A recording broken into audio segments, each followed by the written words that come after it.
السلام علیکم ورحمۃ اللہ وبرکاتہ۔ حامد و مسلین اما بعد، میرے عزیز بھائیو، اللہ تبارک و تعالی ہمارے جو آزمائش لیتے ہیں، ہمارا جو امتحان لیتا ہے، تو اس وقت ہمیں کیا کرنا چاہیے، یعنی آزمائش میں ہمارا طرز عمل کیسا ہونا چاہیے۔ تو میرے عزیز بھائیو، دنیا میں کسی بھی انسان کو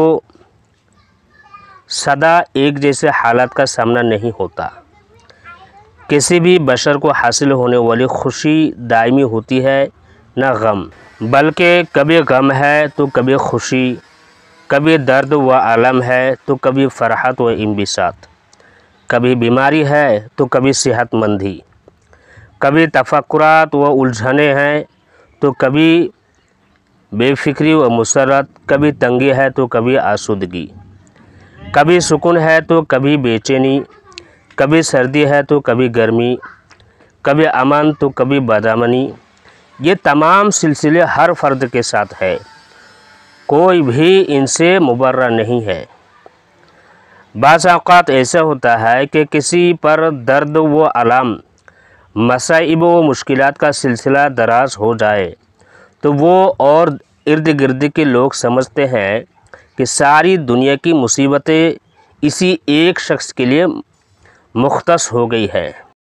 ہم میں سے اکثر لوگ مصائب سے جلد بددل ہو جاتے ہیں اور سمجھ بیٹھتے ہیں کہ زندگی مصیبتوں اور آزمائش کا مجموعہ بن گئی ہے کہ ایک مشکل سے چھٹکارا ہوتا نہیں اور دوسری حملہ آور ہو جاتی ہے، ایک پریشانی دور ہوتی نہیں کہ اس سے بڑی پریشانی گھیر لیتی ہے۔ دراصل ان مشکل حالات میں انسان کے طرز عمل کی آزمائش ہو رہی ہوتی ہے۔ آزمائش سے مراد امتحان ہے، اور امتحان محض مصیبت، مشکل یا پریشانی کی صورت میں ہی نہیں ہوتا۔ امتحان انسانی زندگی کے تمام شعبہ جات کا ہوتا ہے۔ لہذا اگر انسان زندہ رہے، بیمار ہو،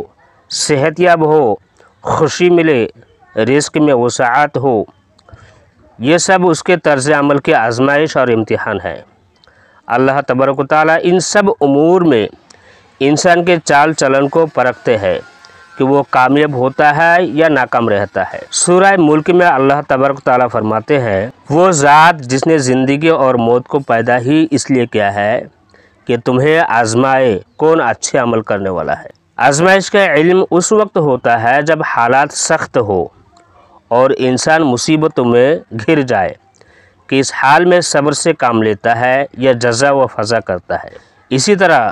خوشحالی میں یہ آزمائش ہوتی ہے کہ انسان نعمت ملنے پر شکر ادا کرتا ہے یا ناشکری پر اتر آتا ہے۔ میرے بھائیو، اکثر لوگ یہ سمجھتے ہیں کہ یہ آزمائش و آفات شاید اللہ تعالیٰ کی جانب سے انہیں سزا دینے کے لیے ہے۔ اس احساس کی وجہ سے ان کی مصیبتوں میں اور بھی شدت پیدا ہو جاتی ہے اور ان کا درد اور بھی گہرا ہو جاتا ہے۔ آہستہ آہستہ یہ احساس نفسیاتی بیماری میں بدل جاتا ہے اور انسان صبر کا دامن نہ صرف چھوڑ بیٹھتا ہے بلکہ اس کے اندر سے ان مشکلات سے نبرد آزما ہونے اور مزاحمت کرنے کی صلاحیت بھی